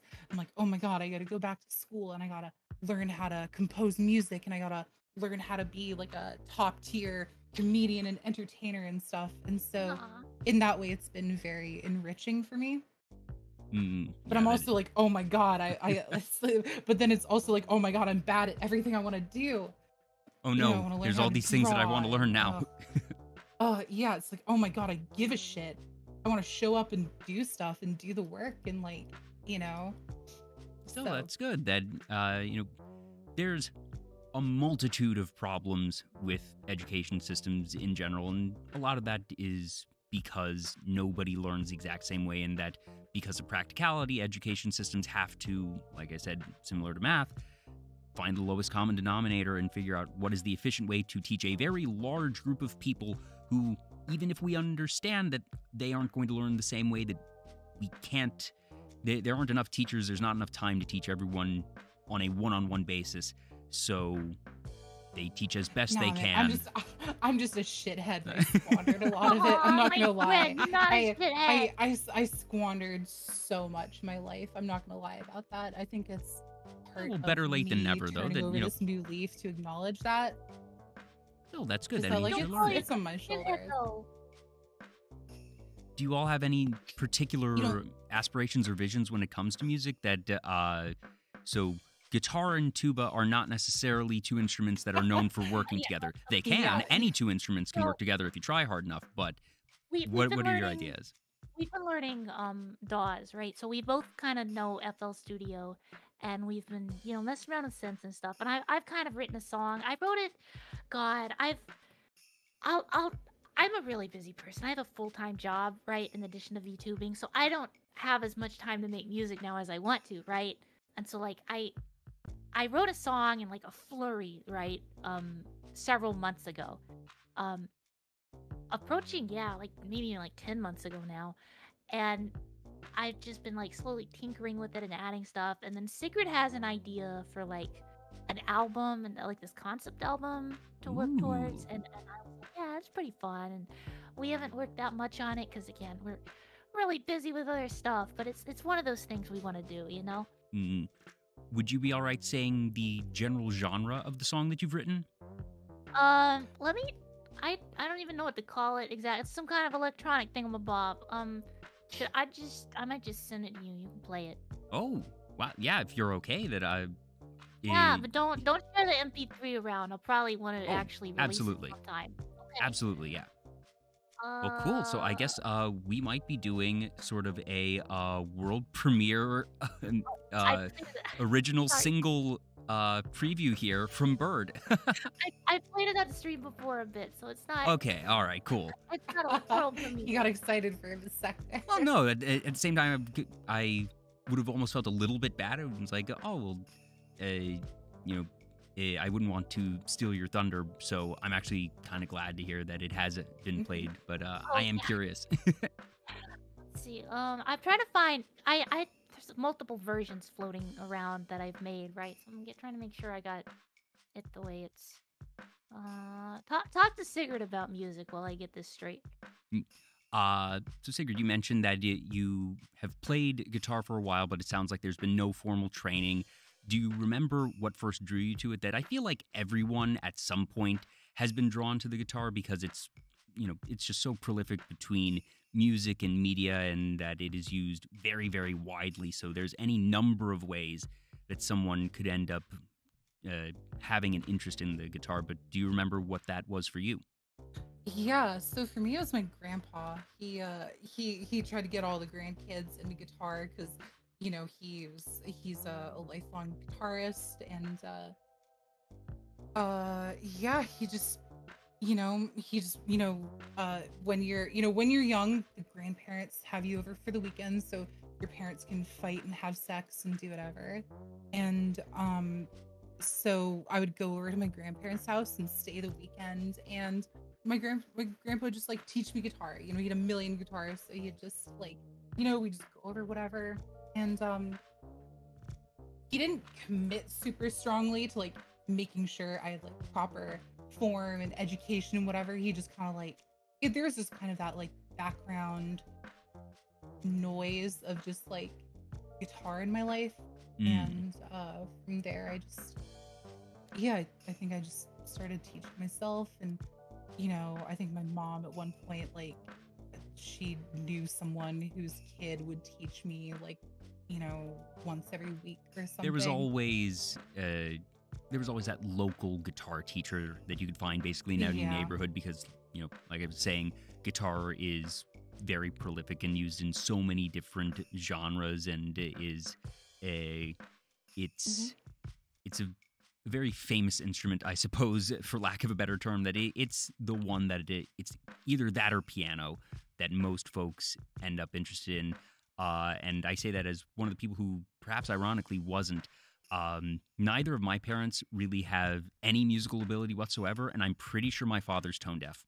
However, both of my siblings and I all wound up in music to my parents' surprise, but they were always very, very supportive of our interests. And I took a little bit of violin at one point, dropped it before long, but then in middle school, I picked up trombone because the band teacher at my middle school was really, really good, and I was hearing from a lot of my friends that they were having a great time in band. And if you didn't take band or chorus, you did these sort of other art classes, and I was not enjoying those. So I picked up trombone in 7th grade after initially thinking trumpet. And the band teacher said, well, we have a lot of trumpets, but we're out of trombones. There aren't any in that year. So if you pick up trombone, you can be in the 7th grade band from the start with your friends. But if you really want to play trumpet, you'll have to be in the 6th grade band. So it was a very easy decision for me. Mm-hmm. Bird, do you remember what drew you to tuba? Oh, what drew me to tuba? Oh, I was watching the Lawrence Welk Show reruns on PBS when I was like 3 years old. Oh, wow. And there's a tuba. Yeah, there's a tuba. Yeah, that's what drew me to it. I don't think that I've ever heard that as a specific reason, but at the same time, that makes sense. Yeah. Oh my God. I've tried showing Sigrid the Lawrence Welk Show, and she's like, how old are you actually? Like, are you sure you're not like in your 70s or something? I think I've only seen it in like occasional clips. I can't say I've ever seen a full episode of it myself. But I know the name for sure. I would watch whenever it come on like the reruns on PBS, I'd watch it, and they had the tap dancing guy, and they had the bands that would play, and I'd run around the room dancing with my mom. Those were fun times. And I'm guessing you were in school band or orchestra for a time then? Yeah, as soon as I was able to join the school band, actually, when I was 3 years old, I started getting violin lessons because I expressed an interest in music that young. But after a few lessons, they decided I was, in fact, too young to play the violin. I was going to say, 3 years old for really any instrument is going to be difficult, but violin takes a lot of finesse, and it's the type of thing that when you're 3, you might not have the physical dexterity developed to do that yet. Yep, that's what they said.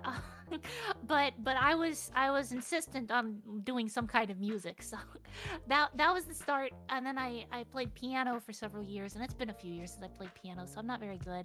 And then I started school band, right, and I started the tuba right from the start. I was so small when I started, right? I had to sit on like. Oh yeah, I imagine that there must have been some pretty comical pictures that even the smallest tubas are going to be very large, so it's probably half your body size at that point. Well, even professionals when you get into the higher levels that big tubas are still going to be half your body size. That's just how it is. Yeah, the past few years have almost been kind of an anomaly for me in that I like haven't had like some kind of active music project going on.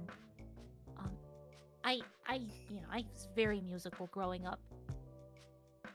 All right, 1 second. I have the Yeah. file, so going into studio mode for a moment to bring This this isn't in. perfect, by the way. There's a few things that I can hear that I hear it and I'm like, oh, I want to fix that. So like don't expect it to be perfect or anything. It absolutely, yeah. This is a draft. So let's see here. We got that. All right, so I'm going to. Where'd it go? I have a lot of audio sources in here right now. I have too many audio sources in here right now. Let's hear. Why is that should be put there? Why am I not seeing it on my mixer? Why is this happening? OBS, please work with me here. Work with me. My turn to vamp for time. What's a good question to ask to vamp for time? Folk music for you, Sigrid, you mentioned is a genre you really enjoy. Is that something that you grew up with or discovered later in life? It's something I discovered later in life. I mean, well, I say that. I mean, it was like 13, 14, well, yeah. But it was, it was Fleet Foxes really like brought me into music. I just something about it. I don't know. I was on Tumblr at the time. I was very chic, very like cottage core, very like hipster aesthetic, and I was like, it had that kind of like folksy, well, at the same time, like this. It's kind of hippie-ish in a way that I don't think people expect necessarily, but there's like this kind of nature appreciating, kind of old style of doing things kind of way to it that I just found like refreshing, which was weird because I was like 12, so like how could like anything be refreshing? But I just I found it compelling. I've always been into, the mountains, the ocean, and the moon and stars and shit like that I just like I found it romantic in that way. Mm-hmm. Not in the sense of like romance, like love, but like, yeah, spiritually romantic. All right, I'm hoping this doesn't start blasting the music, so I apologize. Probably playing real loud. Okay, bring that down. Sorry about that. Yeah, for some reason, bringing it up even in studio mode doesn't make it actually appear in the sources. So, sorry about that, folks. I am resetting it on my end, also making it so it's going to be hopefully at a better volume and so I can hear it. So, I'm going to turn down the BGM here and bring up that one. And so, the file name here is just Song 3 Octave Up. Is there any working title for this? Maybe at Ask a later her why date. it says octave up.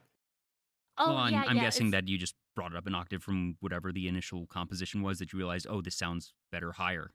Well, Sigrid realized it sounds better higher. I showed it to Sigrid, and she was like, take because there's like I kind of a dueling melody thing, and she was like, take both of those parts and put them an octave up. And I tried it, and it's mostly a lot. Yeah, I'm like, okay, this is actually better. There's a couple of parts where I think it gets a little too high this way, and it kind of also because I had already mixed this, and so it starts to run into the filters I hit a bit. Mm-hmm. But I can fix that. All right, well, let's see here. Okay, yeah, this is definitely electronic. Feels like sort of SNES era in terms of chiptunes, that this isn't 8-bit level electronic, but ooh, this is fun. Yeah.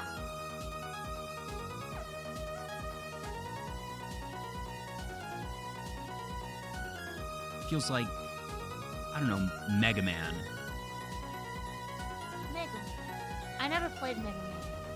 I've only played a couple of the Battle Network games and a bit of the original myself, but it has that distinctly techno vibe that it feels like something you would hear in a video game, that it's very driving, that it has that level of action without being totally oppressive, that it can still go into the background but be something that feels really good while playing a game. Thank you. And I'm hearing those higher parts that I do hear it squeaking a little bit there, but the fact that you have that second track higher up sets it apart from the bass line really distinctly. So I can see how it might sort of blend together a bit too much if it were an octave lower. It was a little muddled. And you said you started this like Sigrid, it's so muddy, it's so muddled, and I was like, Haha. And you mentioned you started this 10 months ago? Yeah, I kind of wrote it mostly all in 1 month in a flurry. And then little changes here and there. And the octave up thing was, oh yeah, that was in August, right? And then I haven't really worked on it since August. Now you got me thinking. I want to quit my job. Then you know what I'd do if I quit my job with my extra time? I'd work on music.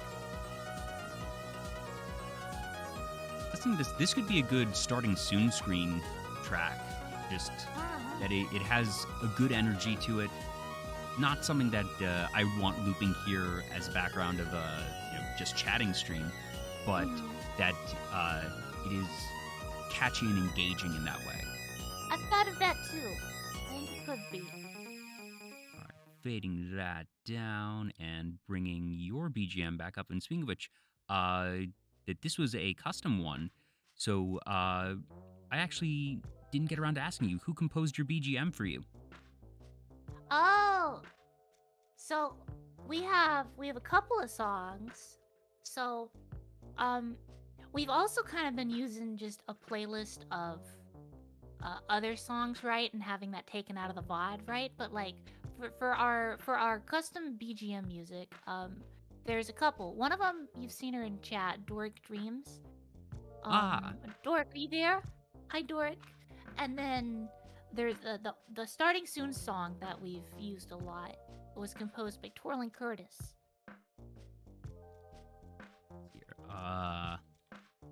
If you're in chat, go on in chat and I will give you a shout out if you are in here, and if not, I will.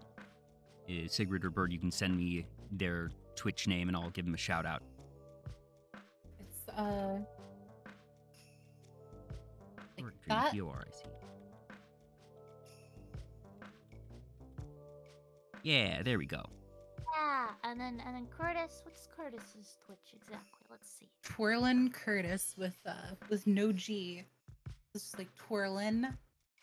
Okay, yeah, here it is. Twirling Curtis. Awesome. Yeah, I'll get that shout out done once DORIC finishes the cooldown. I actually just got a new theme song myself for the 2nd anniversary that most of what I use, so the Starting Soon screen, which a couple of folks in chat actually said they really enjoyed, that's just from DOVA-SYNDROME, which is a fantastic resource if you're looking for royalty-free music. The links for all of those tracks are going to be actually in the channel description here on Twitch, and if you're watching later on YouTube, I always make sure to put them in the video description, so that'll be there.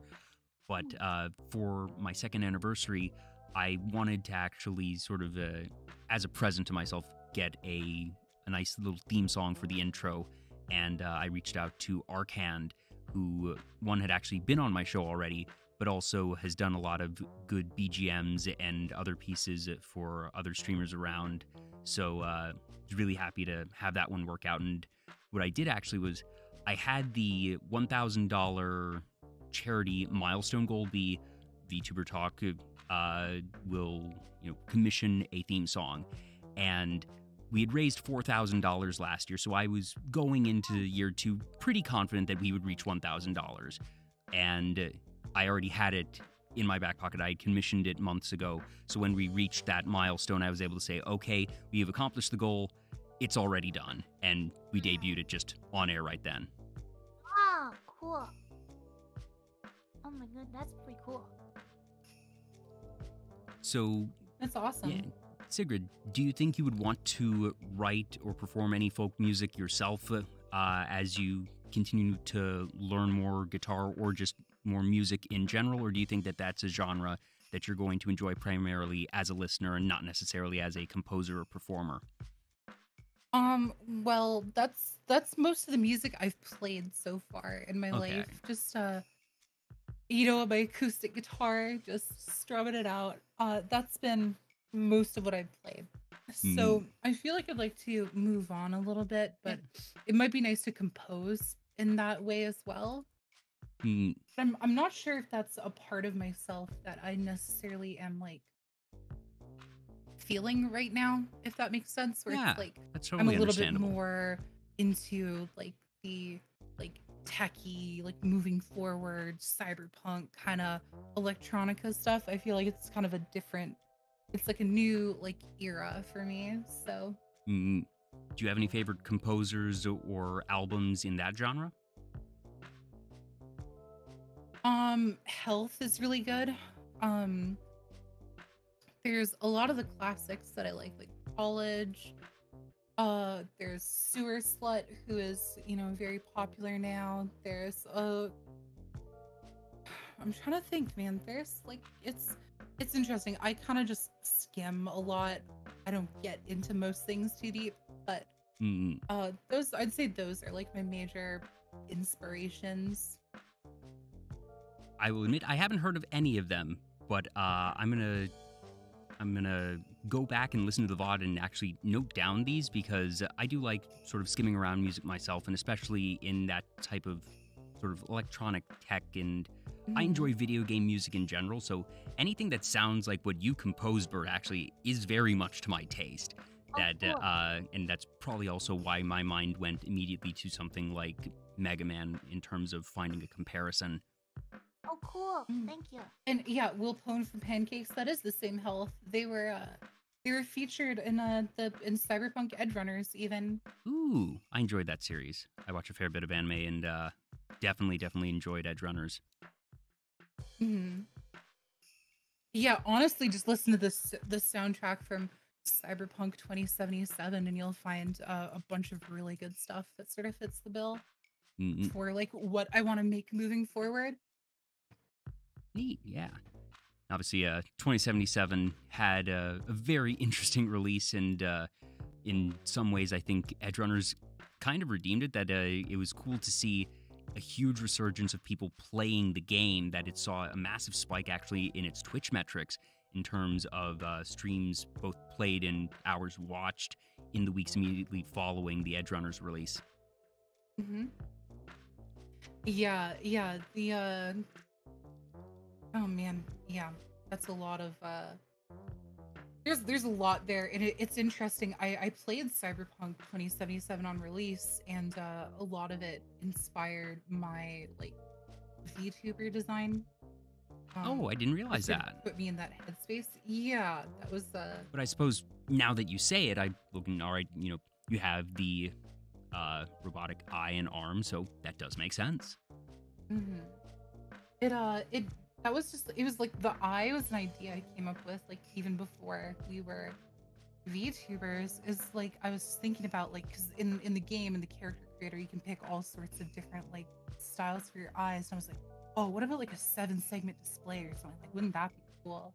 And it sort of it stuck with me, and I didn't play it very much on release, but I came back to it. And not many people did play much on release because they couldn't.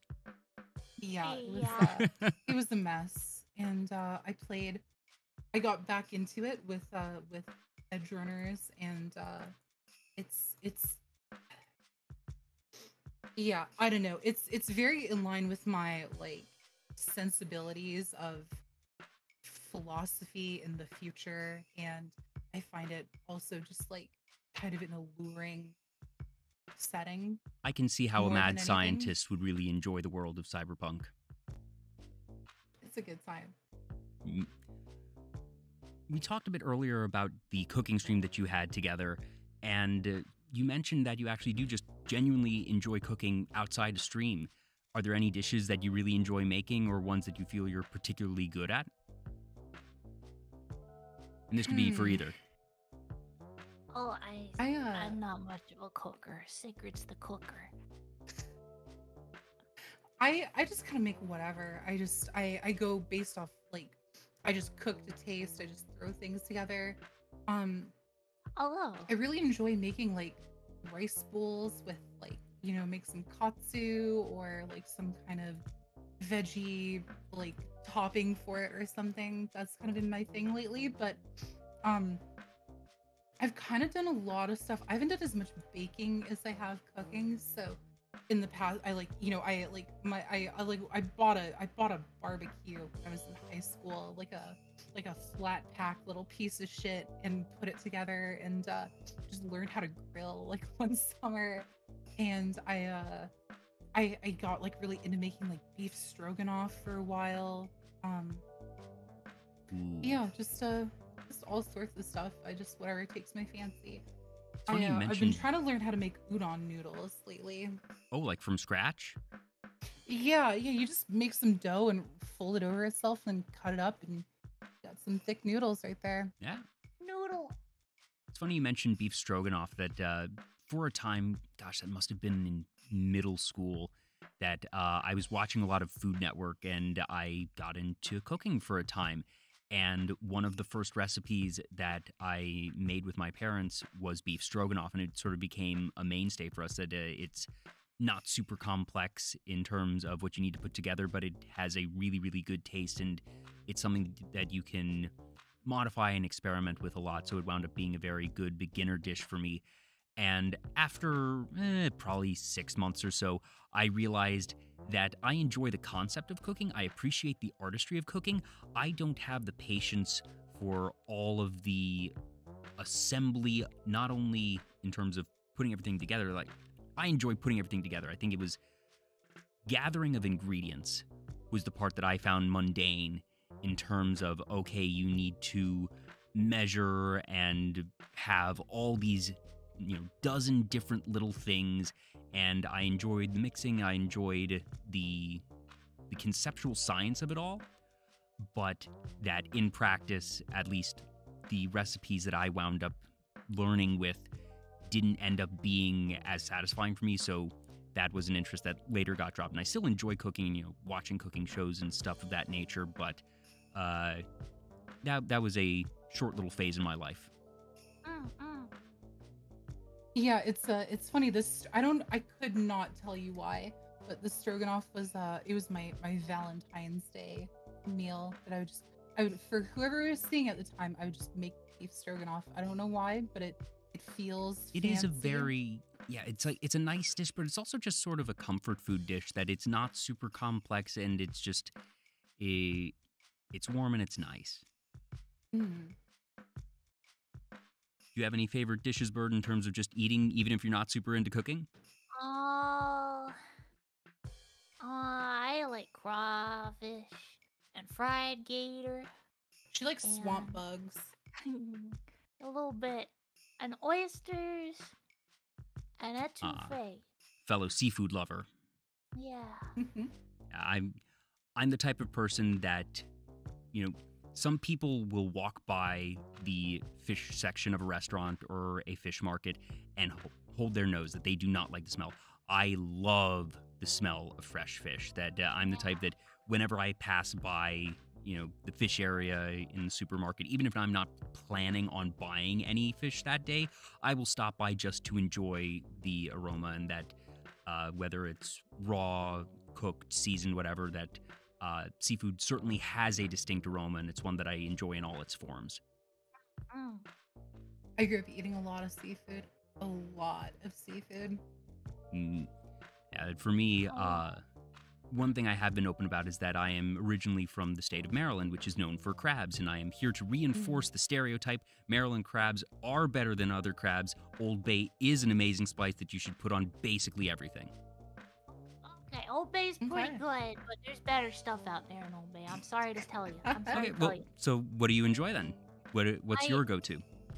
My go-to is there's one called Slap Your Mama, and there's Tony Satcheries, and then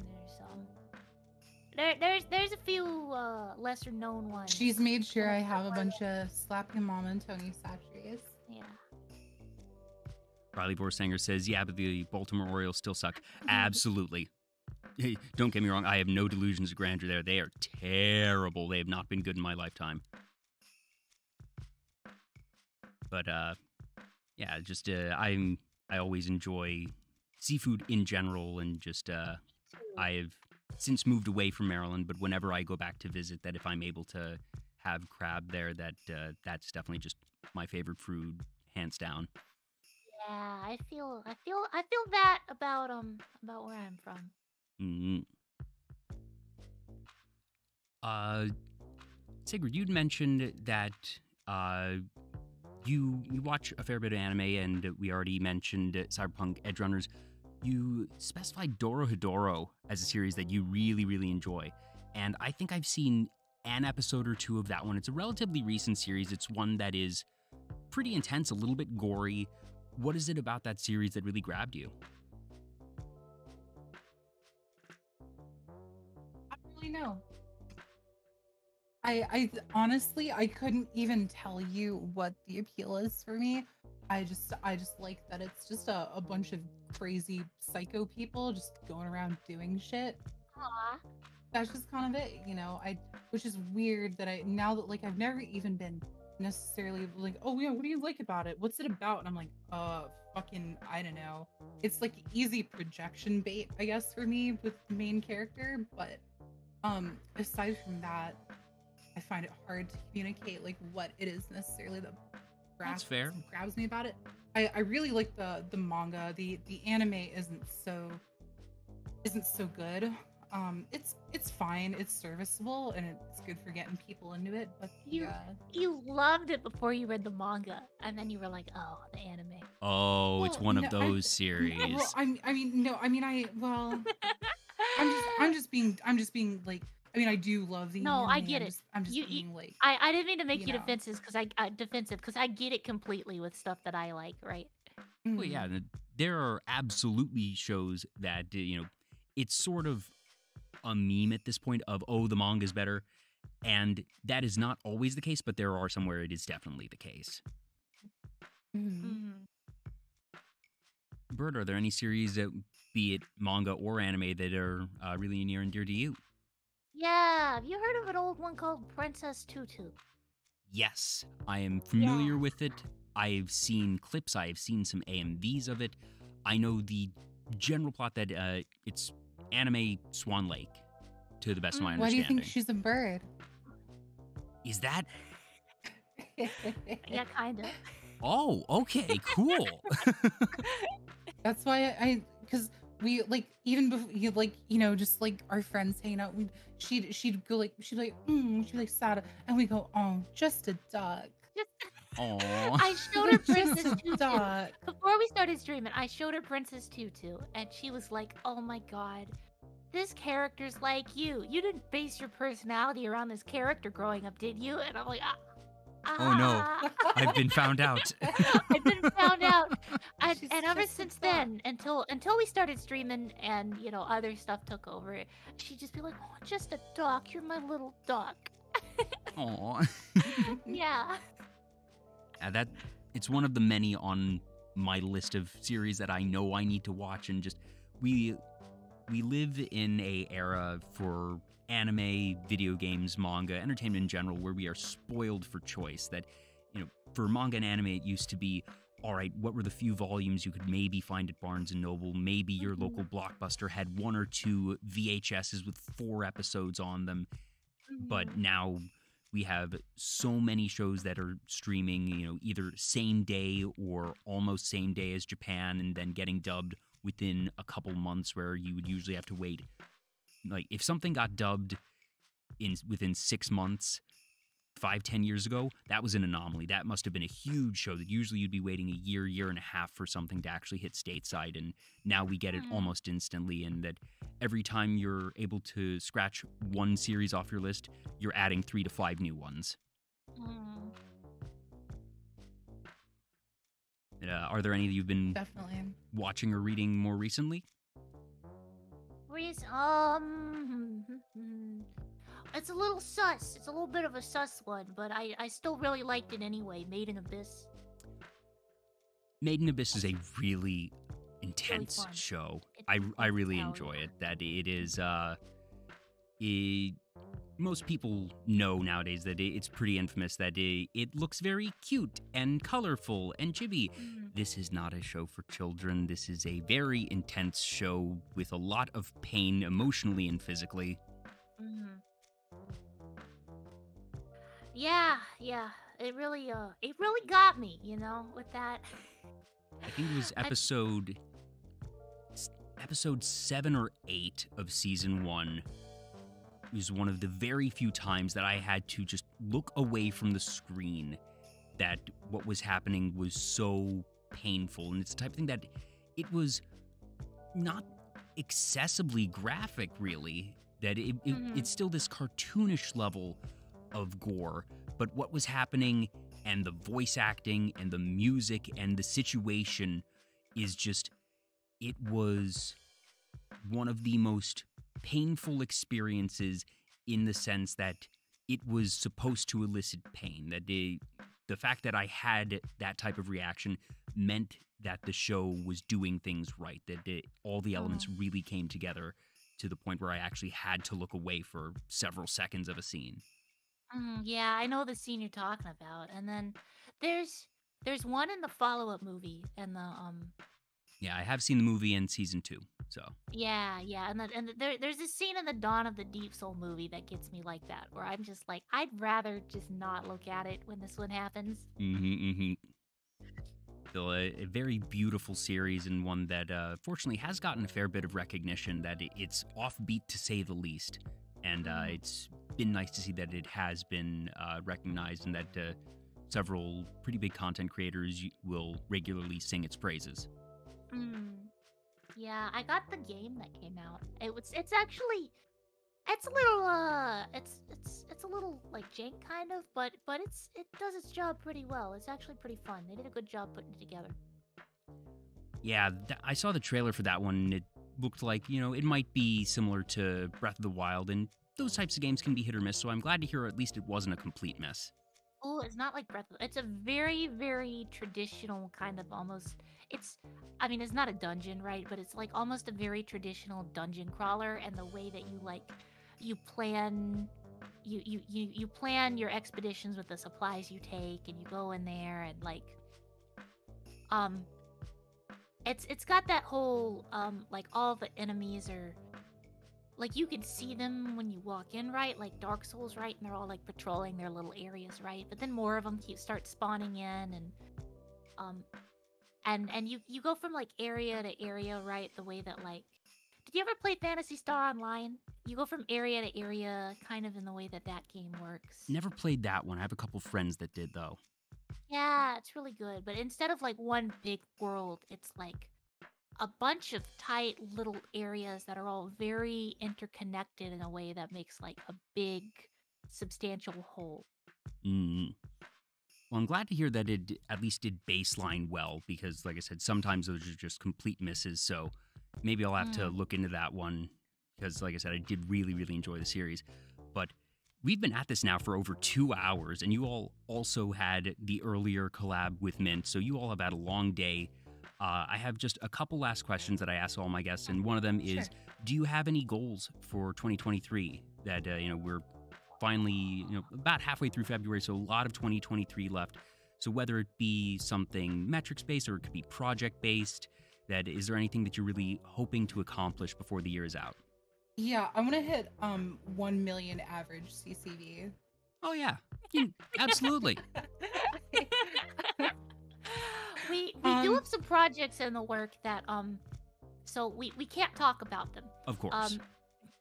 But we do have some projects in the work. 37,000 things that we're working on every day for hours that are under NDA, and we can't talk about any of it. It's awful because we're tired all the time and we don't have as much time for streaming, but we're working on it. And we just, we want to get it out there, but it'll take some more time. I want to get it out there. It'd be nice. nice. Mhm. It'd be really nice.